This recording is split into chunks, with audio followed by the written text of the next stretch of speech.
जय जगन्नाथ सांग मैंने मु आपण मानकर ओडिशा माटीर झील रूपा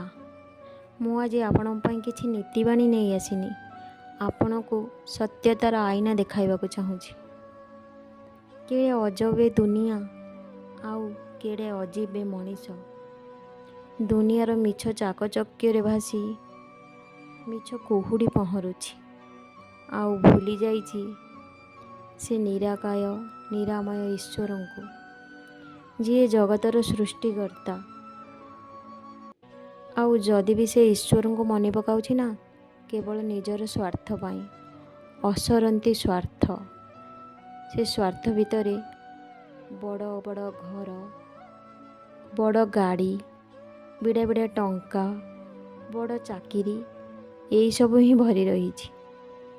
आउ जदि भी ताकू ये सब मिल जाउछि ना से ईश्वर को ही भूली जाउछि केबे भाभी देखंतु तो जे ये सब दौची तांको भूली जावा कौन ठीक आउ जदि आम अंत परे आमे भगवान पाखक जीवा आ तांकर प्रश्न आमर पई कौन रहिबो जानिबा पई चाहुचंती ताहले कमेंट माध्यम रे निश्चिंत जणातु मु आरो वीडियो रे आपन पई निश्चिंत आनिबी।